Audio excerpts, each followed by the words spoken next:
Good morning, everyone. Well, I should say good afternoon. I'm always used to doing this in the morning. This is Todd Brow with Senior Insurance Marketing, and we are excited to just give you. We had part one of how to sell annuities. Now we're doing part two of how to sell annuities. And with me today is our strategic partners, Todd Wyss and Rick Rooks, to talk about part two of how to sell annuities and kind of get into the suitability and just kind of in general of how to sell annuities. And especially, you know, the AEP season is just a few weeks away, and also to help you during the AEP season to get more leads so you can follow up with those leads maybe after AEP season is over with. So without further ado, I'm going to swing it over to Todd and Rick and take it away, guys. All right. Well, great. Thank you, Todd. My name is Rick Rooks. I am the National Sales Director helping Todd out. And then I've got my associate, Todd Wyss.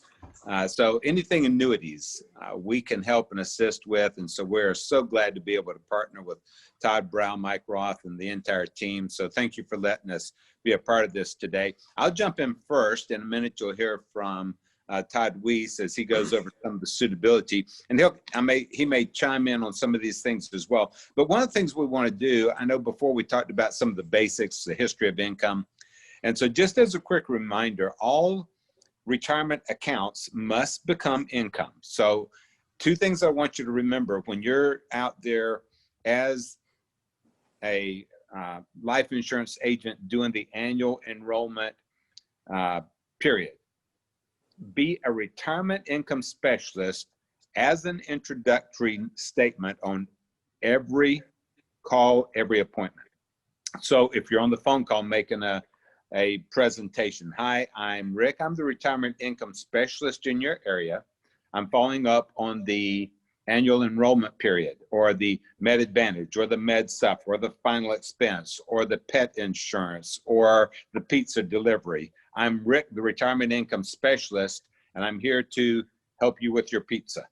I don't care what you're there for. Be the retirement income specialist on every account, because retirement accounts must become income. And so I'm going to give you some sales concepts, and then Todd's going to build off of that as well. But the key is it must become income starting at age 59 and a half and before age 72. And so I don't care where the account is, 401k, 403b, TSA, TSP, all of those four types of labels simply tell me where the qualified account is located.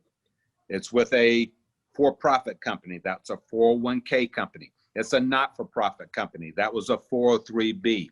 Government workers, municipalities, TSA, TSP, 457s. It's simply identifying who they worked for and the type of government identity that they have. But it's all going into a retirement account. It's all qualified money. It has never been taxed. You got a tax break to put it in. You put it in little chunks. It must come out in the same way, in small segments, small portions as income intended to supplement your Social Security income. And so every client you run into, especially as we're doing AEP, all of these are older clients. So they either are just beginning to end their work time frame or very close to it. That's why they need to get something like a Med Sup or a Med Advantage. So you have to have one of those two as a gap plan. We know Medicare is going to cover 80%. You got to have that 20% gap. Choose Med Sup, Med Advantage. And so you're there recognizing that they are of that age, so probably 65 or over. And so they have probably a work account. So you're listening for things like, well, I used to work at, when I was at this job. That means that there is a very good likelihood that there is retirement accounts that are there. And you are the retirement income specialist. You say that over and over and over. So, well, I'm Rick. I'm the retirement income specialist. I'm here to talk to you about the Med Advantage plan that we discussed. Great. Well, remember, as a retirement income specialist, when I'm helping my clients with these Med Advantage plans, that I have access to all of these different options for you. And so whatever your pitch is for that, just keep saying it over and over, retirement income specialist, because all of those retirement accounts must become income after 60 and before 72. So 59 and a half to 72. So that's your time frame. And so we're trying to make sure that we're maximizing opportunity. So a couple of transitional ways that you position it. And here's your sales concepts that we want to talk about today. Because you're a retirement income specialist, it must become income. It is not optional. Before 59 and a half penalty, after 72, 50% penalty plus taxation. So terrible penalties if you don't put it in the right time frame, right? So it must be income. You're the retirement income specialist. So we're trying to take and turn this into an opportunity. So we can talk about the fact that there are 50% penalties on these retirement accounts if they are not set up correctly. Todd, jump in real quick and just tell them your little Columbo move that you use with that retirement account. If you were with a client, you'd made a sale, what would be your approach to get a lead out of them for a retirement account? After I've done talking to them, we're doing kind of the cool down period. We're just kind of shooting the breeze, talking to them after the sale. I go, by the way, another thing I do is I help people avoid that 50% penalty on your retirement account. Now, just like Rick said earlier, though, you introduce yourself as the retirement income specialist. You plant the seed. Then you let the seed grow. Your fact finding. Oh, you were a teacher? Great. Did you participate in the 403B when you worked there? Oh, that's cool. Planting a seed about retirement. Oh, the husband worked at a factory? Oh, I was talking to someone else that worked at that factory. They had a pretty good 401k matching, didn't they? Oh, yeah, they did. Oh, perfect. You're planting the seed the whole time so that when you ask them the retirement question at the end, it's not a shocker. I'm a retirement income specialist. We've already talked about your accounts. Then I'm like, oh, by the way, that account we talked about, I help you avoid that 50% penalty. They might look at you kind of blank, like, what do you mean? Yeah, if you don't do the right thing, there's a 50% penalty on that retirement account. I'll be glad to look over it to make sure you don't get that penalty. Let me look over some notes. We'll come back on Tuesday.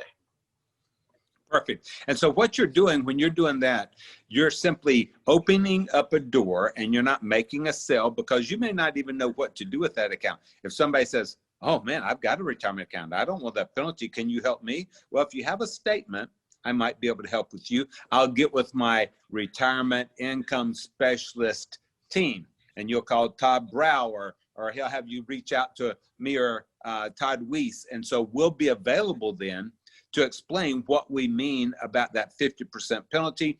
And all we're going to do is take and move it from their 401k into an IRA with an annuity because they all come into the funnel, drop out the bottom into our products as an IRA, the individual account.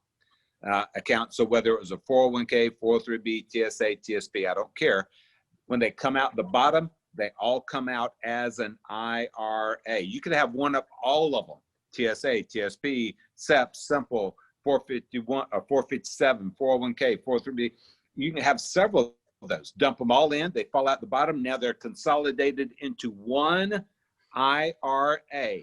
And we want to avoid the 50% penalty. All we're doing is opening up a sales opportunity to present the required minimum distribution. Now, with that, what we would need to know, do they need max income? Do they want to wait till they're 72? Or do they need early income? And I use terms like, would you be interested in levelizing your RMD? That's basically just turning on an income rider so that it pays the same amount for the rest of their life as opposed to a required minimum that will change each year based on the December 31st of the prior year end of year account value. So if you had 100,000 this year, then your required distribution, 3.91, $3,910. But next year, if that account is 95,000, then 3.99 or whatever the payout percentage is for next year, then it's going to fluctuate that amount a little bit. So we could levelize that and make sure they always have the same amount of payout every year, and you wouldn't have to worry about that. But that's just a simple process when you're in the home, and I know that you're limited on the things that you can talk about. So you're positioning yourself as a retirement income specialist. You make them ask you questions. Well, we just want to make sure that you avoid that 50% penalty on that retirement account. And that's what Todd is talking about there. And another way in which you can approach that is say, man, I know a lot of my clients have really been thankful that they didn't have to worry about what happened during this COVID crisis. Not a single one of my clients lost a penny over the past 9 months. Oh, really? How'd they do that? Well, that's what I do as a retirement income specialist. I'd be glad to take a look at your statement, see if I could help you. I'll get with my team and would next Tuesday at 3 o'clock work for you. And so you're always positioning so that you can do that follow-up, and especially if you're guarding against language that you have to use and protect against during the AEP, make sure you follow all your guidelines, but being the retirement income specialist is going to open up some doors. Now, a couple of things that we see as great sales opportunities right now. And Todd, you feel free to jump in on these if I miss a couple of them or just add to it. But right now, with all of the market uncertainty, with all of the COVID crisis, you realize that these simply open up opportunities for us to do more planning from a strategic position. So market uncertainty, well, not a single one of my clients ever lost a penny. But then guess what? How many people have, even with the market going up and down, that opens up the opportunity to protect. Because what we do as retirement income specialists, we protect, we preserve retirement accounts, we create income they can never outlive. We help them avoid the 50% penalties on these accounts. So what you're doing is, as you position with them, you're helping them avoid the uncertainty of the market. But then also, because of COVID, what has happened? Well, a lot of people have lost their jobs. They've changed employers. And so every time you hear that, then that simply opens up the door for you to say, well, has anyone helped you with your retirement account at the old company? And if you will do that, then that's going to let them say, well, I didn't know what to do with it. I've talked to 3 younger people, probably in their 20s and 30s, that just happen to have some retirement accounts. And now with the Equitable, another way in which I'm using it is I talk about the upside potential with Equitable. We've got a fixed indexed annuity now that can project anywhere from 7 to 10.5% rate of return. So the line of questioning I've had for clients is, so you have that retirement account. Has it been impacted at all by the corrections in the market due to the COVID crisis? Yeah, I lost about 30%, but I'm hoping it's going to come back. It's back up a little bit now. Well, wonderful. Well, what's your projection? What do you hope? You're in the market at 100% risk. What's your goal of return in that? And typically people don't have a clue. I don't even know. But the average rate of return is about 7 to 9%. Well, if I help educate them to that, because they say, well, I don't really know. I'm just leaving it there because that's what I'm supposed to do. That's all I know to do. Well, if we know that the average rate of return in the market is 7 to 9%, if I could guarantee you a similar projection with 0 risk, would you be interested?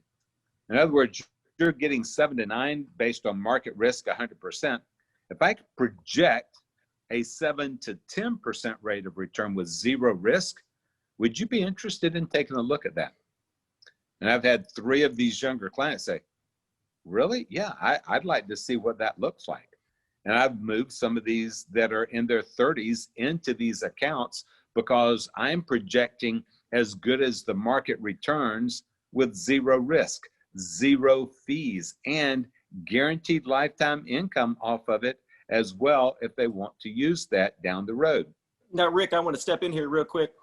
One thing that we do, there are no fees. I think that's a huge thing, because when people have a 401k at a job, they have to pay someone to manage it. So they outsource it to someone else, and there's always a fee involved. It could be 0.5%, 1%, 2%. And a lot of times the company eats most of that fee while they work there. But if they switch jobs, the company's like, well, you don't work here anymore. Why am I paying your fees for you? So a lot of times, if they leave a job and they have a 401k or an IRA sitting there from an old company, they might be paying a lot in fees. So even though the market's not doing a whole lot, or even if it's up, a lot of that gains are being eaten up by the fees. So what we do is we look for companies with zero fees, so they get all the gains with no losses, and their account never goes backwards. Absolutely. That's a great point, Todd. And again, we have all the carriers, but it's my job and Todd Wyss's job, working with Todd Brow, to make sure that when we evaluate companies, Todd will call us and say, hey, what's new on the horizon? We work with our actuaries and we sit down with them to determine what is the hottest thing going right now.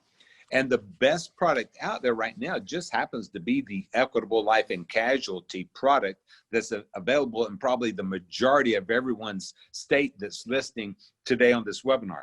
Now, most of us will have both the Teton and the Denali series. The Denali is their newest, the income rider option, with a little bit better upside potential. But again, zero fees, zero risk, 10.5% rates of return projected, whereas the market's projecting 7 to 10.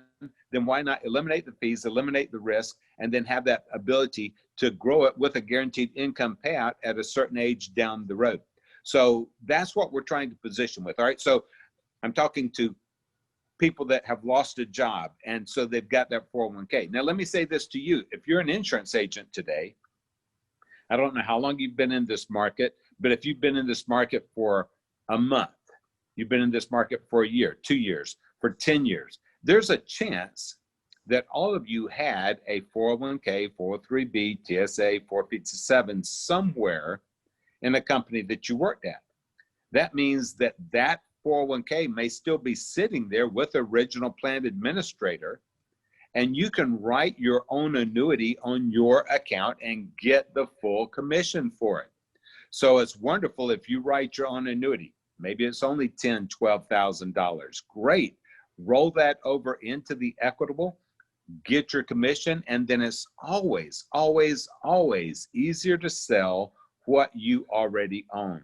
Well, you can say, you know, this is a product that I have. This is a product that I chose for my own personal retirement account. And when people hear that, man, they love the fact that you're invested in what you're trying to offer them. Again, it's like trying to sell insurance. And if they ask you, well, how much insurance do you have on you? Well, I don't really have any yet. You know, I'm thinking about insurance. It'd be absurd, wouldn't it? And so if we're selling insurance, you got to have insurance. And the same thing here. If you want to sell annuities, have one of your own. Get some money, get $10,000, place it into the Equitable contract, and I promise you, you'll never regret it. The young lady that designed this product is her and her associate. She's probably 36 or 7 right now. He's probably 51 or 2. Best design team in the industry. And her goal was to put $100,000 in this account, believing that in 20 to 25 years, she'll have almost $1 million in there from that single investment. And so the goal is use a product that is good for young people as well. And that's going to open up doors for anyone who's lost a job, moving in different employments or whatever. I was at a football game talking to a kid. He said, yeah, I used to work at this school, because we're talking about one of the quarterbacks on the field. Yeah, I know that kid. When I worked here at the school, he was blah, blah, blah. I said, you know, the only thing I heard out of that was when I worked at the school. I said, oh, so you used to work here? Yeah. I said, well, then it's probably your fortunate day. I'm a retirement income specialist. I help people with those old 403Bs. He said, really? Well, I've been wondering what to do with that thing. I had no clue. I said, well, then let's make an appointment. I'll be glad to sit down and show you some options. And that's all you're doing. You're just practice listening because you're a retirement income specialist. So job losses, the changes in the market right now, those are piquing people's interest. All of the market uncertainties. A couple of other things. I'm talking to my neighbor down the street, and unfortunately, I find out that her and her husband are getting a divorce. I know that he is a pretty big wig at a bank, a loan officer of some sort, and they evidently have a pretty good bit of money by the number of cars. He's got a Shelby GT. He's got motorcycles. He's got a hot rod 65 Ford pickup that it was his dad's that he's totally tweaked out. He's got Cadillacs. He's got Corvettes. He's got a Viper. He's got probably $500,000 to $600,000 worth of cars. So guess what I immediately heard when she said she's going through a divorce? Well, I'm trying to be empathetic. I'm sympathetic. I'm compassionate. And then I am, oh, by the way, did you know that I'm a retirement income specialist and I help divorcees with their quadro accounts? Every time someone's going through a divorce, did you know that their 401ks get split between the spouses? And so now I made that available to her. You know what her comment to me was? Well, that's interesting. I didn't know that. I actually have an old 401k I don't know what to do anything with. So just by being a retirement income specialist, making myself available, now I'm not even talking about the quadros. She wants me to look at her old 401k because she had it from a company a long time ago. She says, I think it's only about $40,000. Well, that's a great sell. I'll take that all day long. And then I'm opening up the door to be able to help with the quadro account. When the divorce is finalized, I'll be able to help with that one as well. So you're just listening. Again, retirement accounts. You're talking to people as they retire. You're selling a med sup. They have that retirement account because they now need a med sup. They need a gap plan because they no longer work at their job. And so they have to have something available for them. One of the things too, while we're talking about different products, one of the sales concepts I've used when the market was going down, one of our carriers actually has a 30% bonus for the purposes of income. Now, I don't use it as much, but if I have to just get somebody's attention, I will say things like, you know, the programs that I use, they recognize how important income is. You realize I've got some programs that recognize income is so important that they're willing to give you a 30% bonus to help you recover your market losses. Now, if that made good sense for you, then I'd be glad to look at the plan and see if I could put something together for you. Now, I may still come back with Equitable if it plays out better. But again, we're using our products, our options, our strategies to be able to entice people. So if I've got a strategy that can offer 10.5%, well, it's not guaranteed, but yet it's an enticement to make someone want to talk to me because I've got 10.5% rate of return with zero risk and zero fees and lifetime income options. Well, that's appealing. I've got an option in my retirement planning that gives you a 30% bonus for the purposes of income if you need to try to recover some of your market losses. Oh, really? Well, what would that look like? Well, if you've got a statement, I'll be glad to look at it with you. And so you're simply talking these concepts and these ideas. Now, and Todd will get into a couple of these things probably in a minute, but let me just mention three things before I let him take over on this. There's custodial accounts, there's brokerage accounts, and there are annuities. Custodial accounts are where we worked, okay? And most of the time sometimes they can actually be in a brokerage account. It could be with Fidelity, it could be with Schwab, it could be with one of the other brokerage houses. And so it depends on who's managing it. But while it's at the employer, it's a custodial account. And so every custodial account will always require their own paperwork. So when you're sitting, for instance, I was sitting with a client, they had just turned 59 and they wanted to start protecting some of their retirement account. Had about $110,000 in it. It'd gone down, it came back up. He says, man, I want to protect it. I said, great. Then here's what we do. He says, man, I love it. Sign me up. And I started writing it up, and then it dawned on me, I had not talked to his custodian. So we called the plan administrator. I said, hi, I'm Rick. I'm a retirement income specialist. I'm sitting here with Dave, and Dave wants to protect a portion of his retirement account. How much can he protect? And he wants to still continue to contribute because he's going to work another 7 years. How much of that can we withdraw? And what is the procedure for that? What form is going to be required? So first off, she said, well, I see that he just turned 59. He can't touch it until he's 59 and a half. I said, so there's no way he can move any of it until 59 and a half? That is correct. Great. Then we're going to get everything in order so that when he is 59 and a half in 6 months, we'll move this account and then it will be okay. Yes, it'll be okay. Wonderful. Well, what form do you need? Well, actually, in this case, I don't need a form. If you'll just tell me who you want the check to be made payable, then we'll write that check out and we'll send it to the client and you can get it from him and deposit it then. Wonderful. In 6 months, then we'll follow back up to get this completed. So I did that, went back 6 months. I said, now you said you don't need a form, correct? Right? So wonderful. Here's where you need to send the, make the check payable and send it out to Dave. She did that. I went by 2 weeks later after the policy got approved and certified, had a policy number, called them with a policy number, then mailed the check to the client, picked it up, and it was issued. Okay, so there's a process. We don't know what the process is because every custodian is different.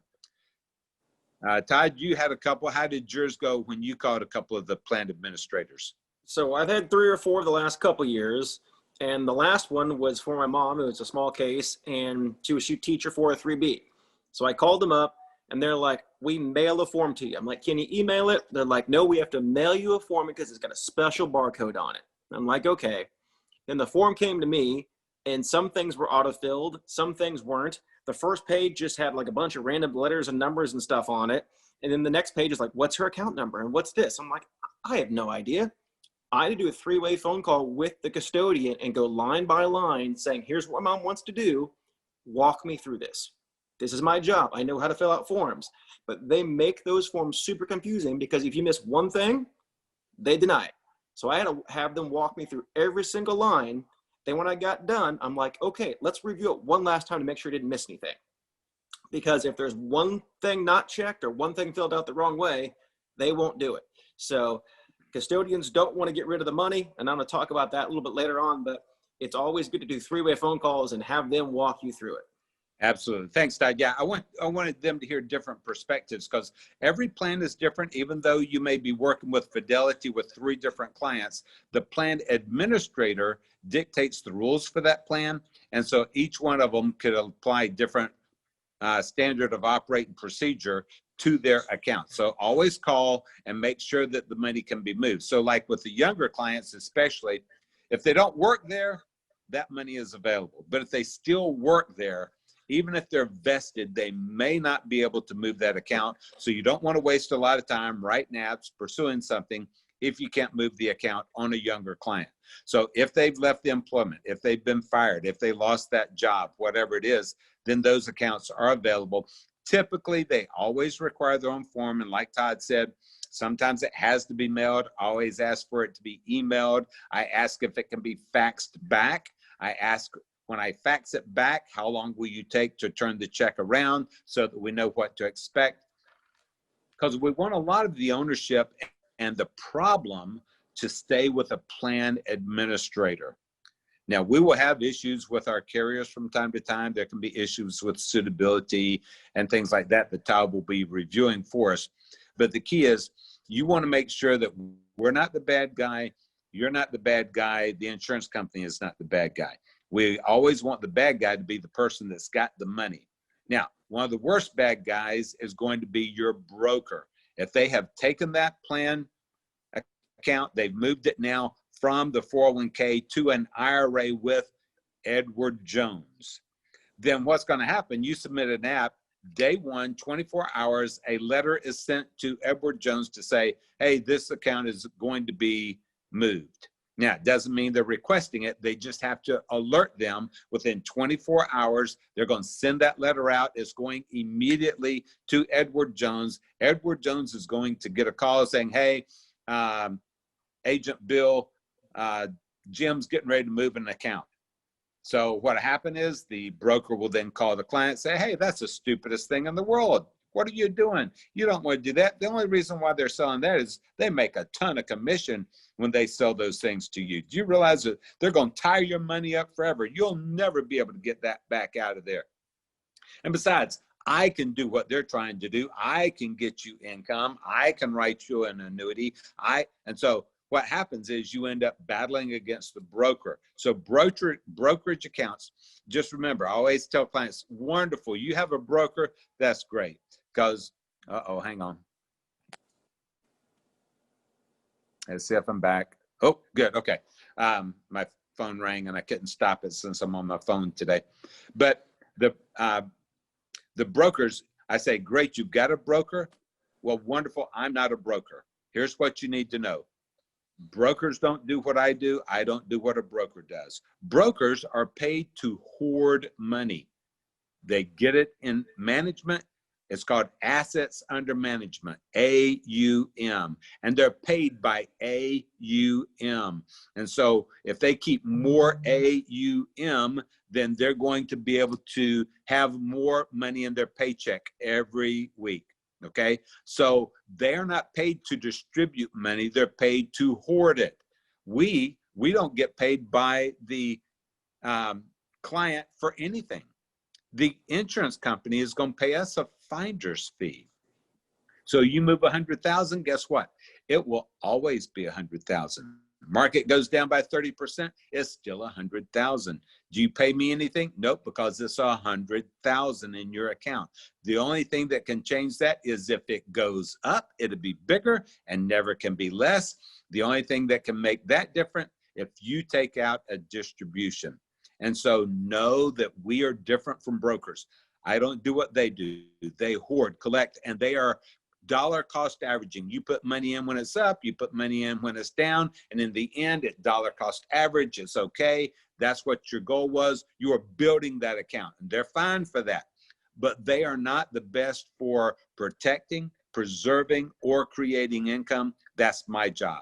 Just like you don't keep going back to work, hanging out with the people you used to work with just for fun because you are now retired. Well, guess what? Before retirement, that's the brokerage guy. After retirement, that's the retirement income specialist. That's who I am. That's what I do. And so we'll give you these kinds of things. If you ever have that kind of scenario, we can help. If it's an annuity, it's a replacement, Todd can help kind of review some of these details for you as well. So any other sales concepts before you jump into your next phase there, Todd? What are some other places that we're finding leads right now that you're happy with? Yeah, I wanted to go over a couple things like that. And guys, just pay attention, call yourself a retirement income specialist. Have your elevator pitch. I'm out talking to my neighbor. He's aerating his yard. I've never done that before. We're talking. I'm like, yo, by the way, I don't know if you know what I do. I'm a retirement income specialist. I help protect people 401k. Oh, really? Yeah, my wife's got an old one that we haven't done anything with. You just tell people you protect 401ks. They will gladly give you information. I was talking to my other neighbor. She was going through cancer and she's 64. She blew through all her savings because she's like, I didn't think I was going to make it this long.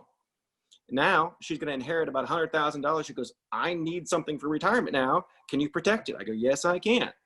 So you just pay attention. You tell people, I'm a retirement income specialist. I protect 401ks. People will just give you their information. So now a couple other things. If you're in the field, when I did Medicare Advantage sales, I always did I always tried to see if they apply or they could get extra help by the government to get their Part B premiums paid for. So you got to fact find, you got to find out about their assets. So that's a question you can bring up when you're fact finding. Hey, when you work, did you have a retirement account because you might now be able to get extra help if there's too much savings here? Or when you're doing final expense, hey, the insurance carrier is just curious if you have anything else that would act like final expense when you pass away. So I know we're looking at this $10,000 policy, but did you have any money in the retirement account, Roth IRA, 403B? You just throw that out there. So the more you ask and the more you kind of slowly build your presentation when you're in people's houses, they're going to give you this information. As Rick was saying, I had a guy coming over here to my house to clean my couch because I bought one of those warranty plans. Yeah, well, I just got done with a divorce. I gave my wife half my IRA. Really? Well, what'd you do with the other stuff? Well, it's still with Edward Jones. Oh, so I've got a potential sell there. So if you guys are just listening, you're going to find a lot of cases. And just with your friends and your family, you probably know someone that's lost their job or switched jobs due to COVID lately. Hey, my wife was like, well, yeah, my coworker, she's only 26. Why would she need an annuity? Why not? We're giving you all the market with zero the risk. And I don't say the word annuity. Some of my clients didn't even know they're buying annuity. They knew they were getting a contract with an insurance carrier to protect their money, but they didn't know it was annuity. So you don't need to tell everybody, oh, I do annuities. It's just like car mechanics. You hear that, you might be like, yeah, they try to take advantage of people. Well, I'm sure some do. There are some really bad annuities out there that have a lot of fees that are not good for people. But the ones we work with are good for an 18-year-old, a 35-year-old, a 75-year-old, and all ages in between. Most of these actually can ride up to age 90. So annuities are great for any age group because there's just no risk. And when I was in the field, I did a lot of cancer insurance, and we'd always talk about our personal story and bring up emotions and how that felt, and that would lead us towards a sale. If you talk to somebody and they did lose money during COVID in March, how'd that make you feel? I was talking to my dad. I've been trying to get him to do annuities for 2 years now. He's like, yeah, I lost $200,000. I'm like, how? He's like, well, my money's safe. I go, your money's not safe if you lost $200,000. Your broker has you in some risky things. I'm like, even the worst annuity, you would have lost zero. Luckily, the market came back, but he's like, I don't want to lose that again. Okay, Dad, I've been talking to you for 2 years. Let's do this. And we finally moved over some money. But ask people how they felt when their account went down. They're like, yeah, I didn't like it. I protect it. I make sure your account never goes backwards.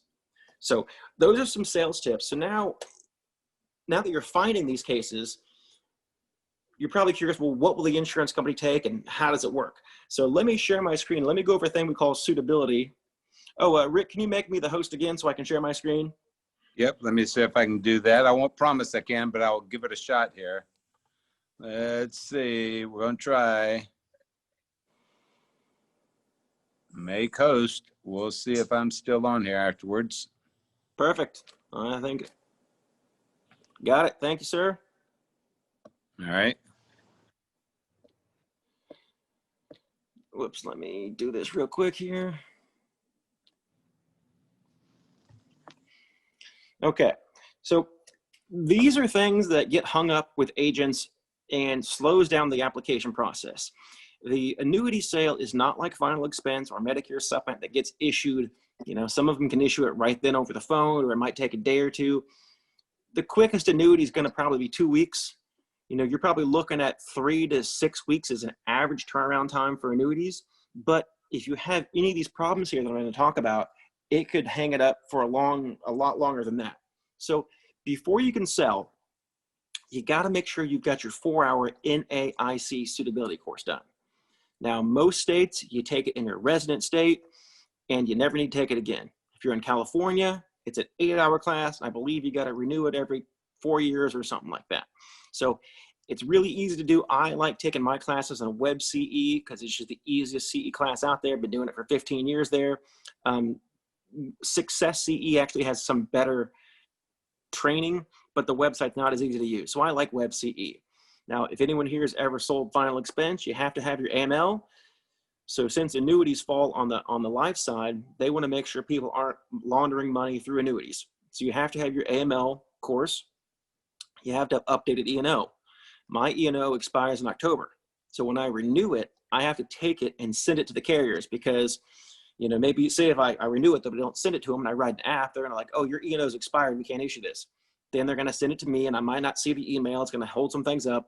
So then I got to send them my updated one. Then they're like, okay, now we can release this app and you can do it. So every time you renew your E&O, just send it to the carrier so they have your updated E&O. And lastly, before you sell, you got to have product training done. Some carriers do it as part of their contracting. Other carriers let you log in with your social or your email and do product training before you're contracted. Some carriers, you have to have a writing number first. So it's different for every carrier. And if they've got 4 products, you got to do product training for all 4 products.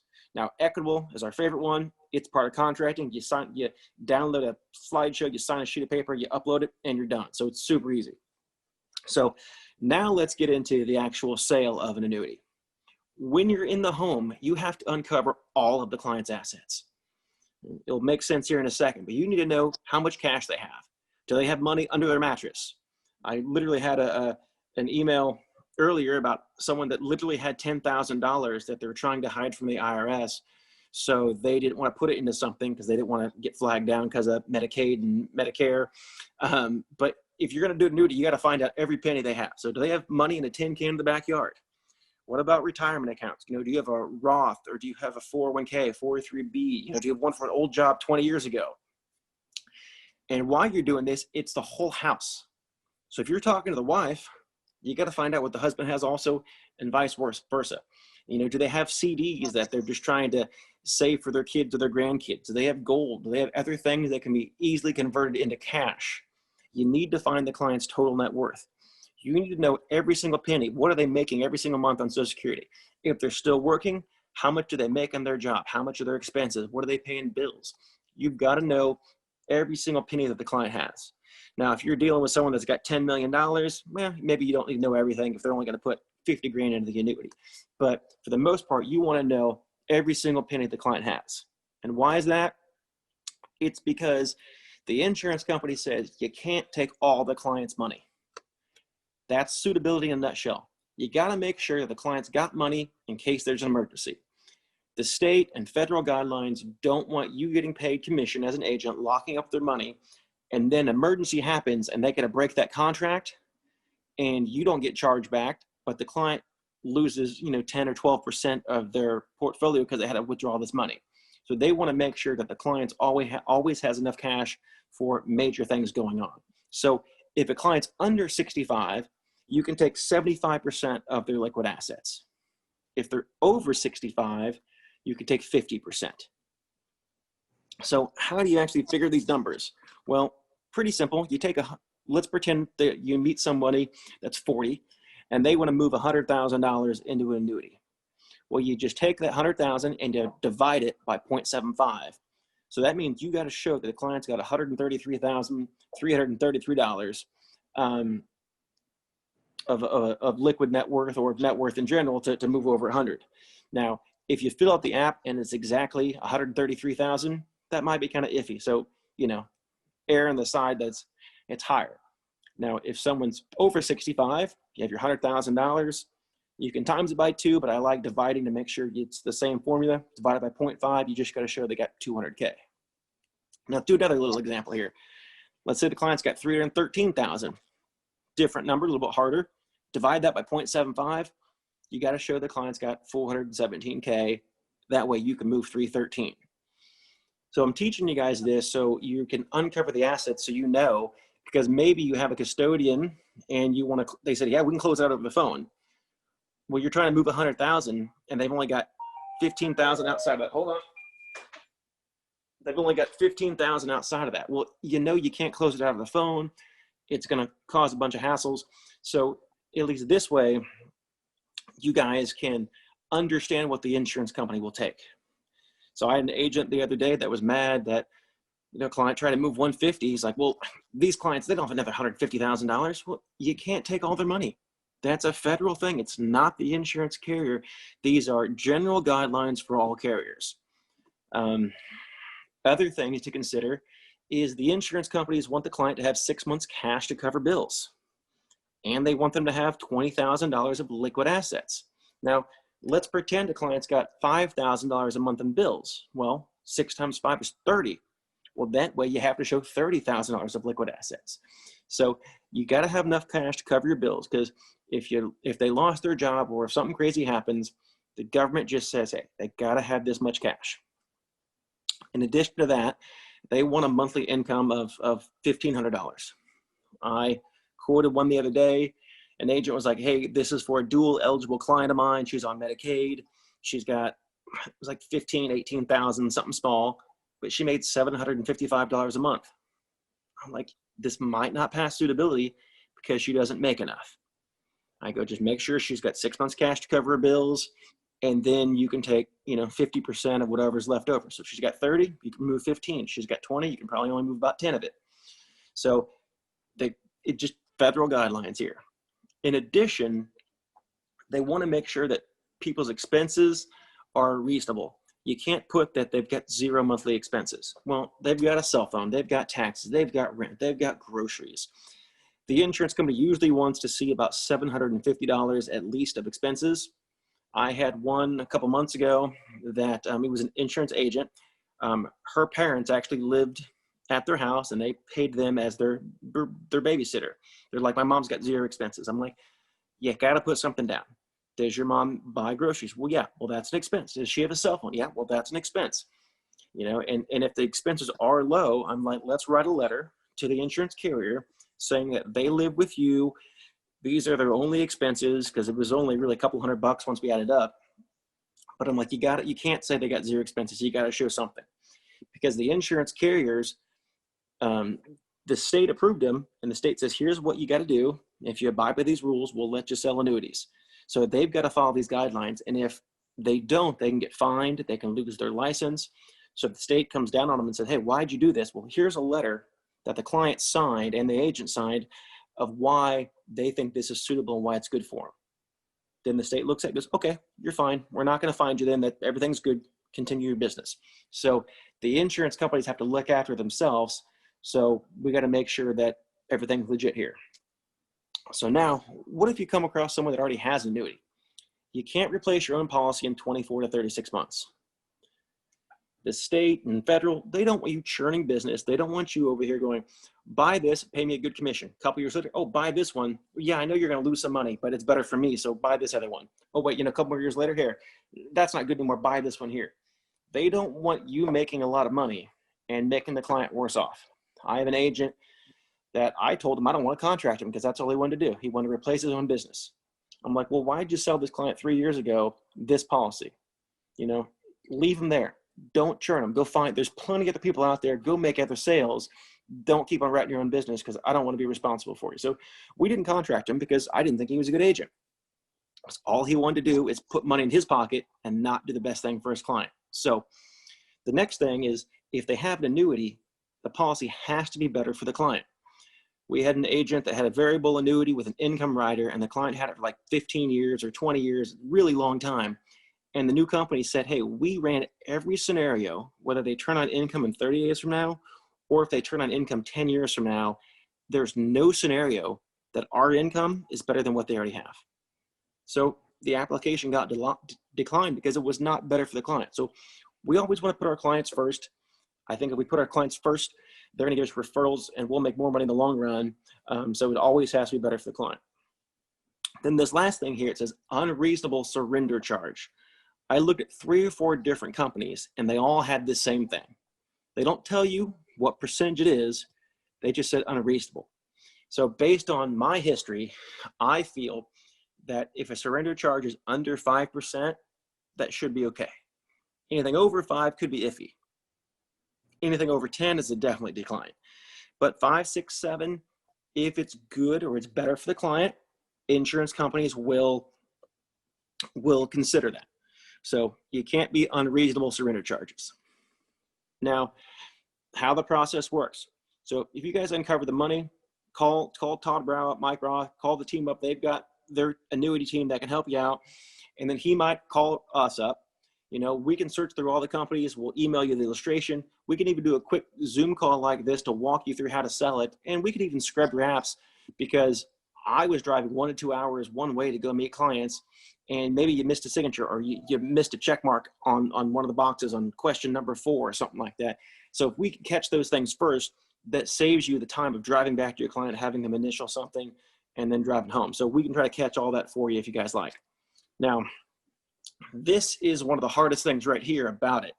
It's getting the money from the old company. So first of all, the insurance company scrubs the app and they check suitability.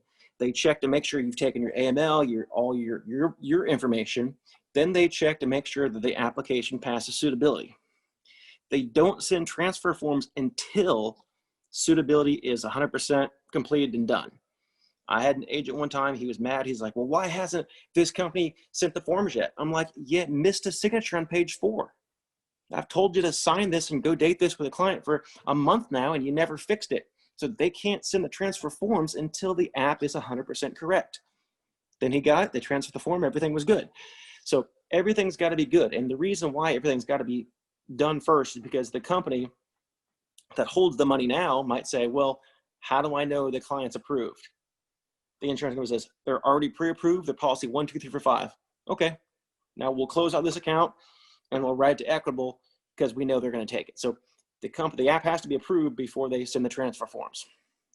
Then you guys wait the money and you get the application. So here's how to get the money a little bit quicker.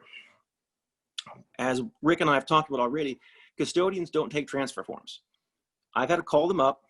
Sometimes they've emailed it. Usually they put it in the regular mail. And It's a special form, and they make it confusing on purpose. And you have to do that with the client there. So you got to get you and, John Doe, your client, you call ABC carrier up. Hey, John Doe's looking to move this money.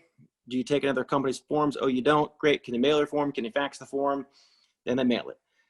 Like I said, with my mom's form, once we got the form, we did another 3-way phone call to fill out everything. Because it's like, what's your mom's account number? I'm like, I don't know. I have no idea what her 403B account number is. So we had to call them up and get all the information and fill it out line by line. Because if you mail it back or fax it back to them and you missed one line, they're going to say, nope. But they don't tell you that. You got to call up and find that out. So it's been sitting there 2 weeks. Oh, you didn't answer question 4. So we didn't do anything with it. They're never going to reach out to you and say, hey, you need to fix this so we can send you the money. No, they just ignore it. They might send the client a letter, not even saying what it is, to confuse the client. So you always have to do 3-way phone calls, get those forms signed. Now, let's say they did take Equitables or any other insurance company's transfer forms. Let's say you sent it on Monday, or the insurance carrier sent it on Monday. You can usually check from the carrier's website to say, hey, transfer form sent Monday at 1 p.m. Okay, let me wait till Wednesday, give them 2 days to process it. Let's do a 3-way phone call with my client and the custodian or whoever has the money right now to make sure they got the forms.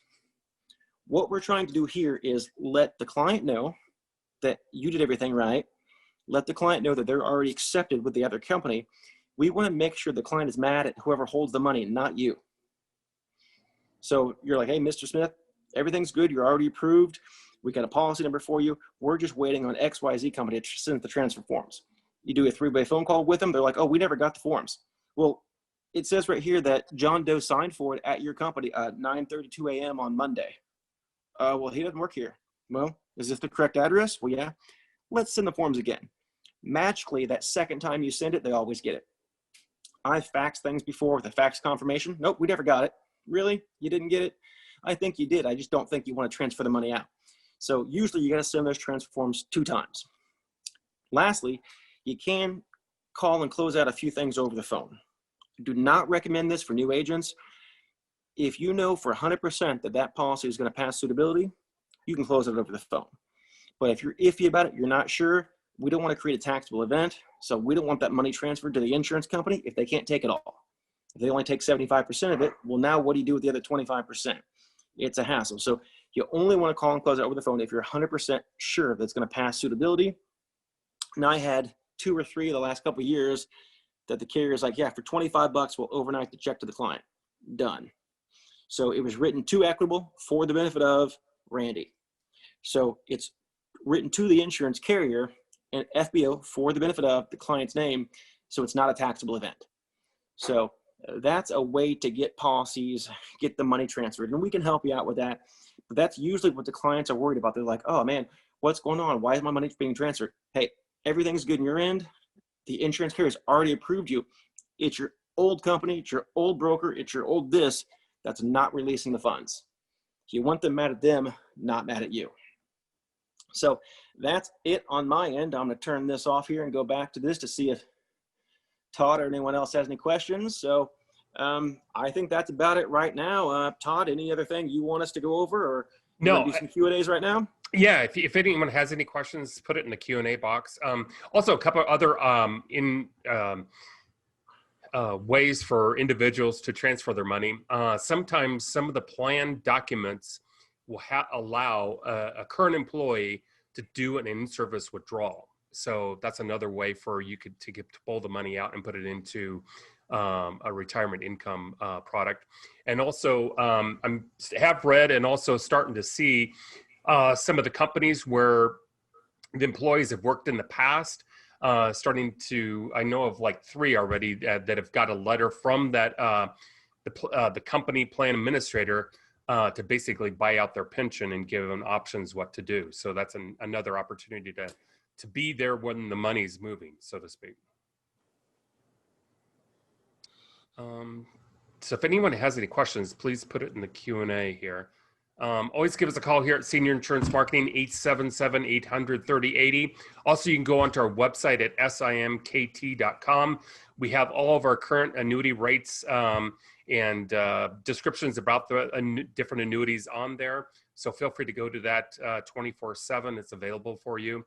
But again, give us a call here at Senior Insurance Marketing, and be happy to help you out with an annuity. And also, we can always bring Todd Wyss and Rick Rooks involved in it as well too. So there are strategic partners to help us with our annuities and help me out as well too. So I don't see any questions, guys. I really appreciate it. And also, we're going to be doing another part 3 of annuities. So look for the email invite on that for our webinars. Again, normally our webinars are Tuesday, but at 10 o'clock Central Standard Time.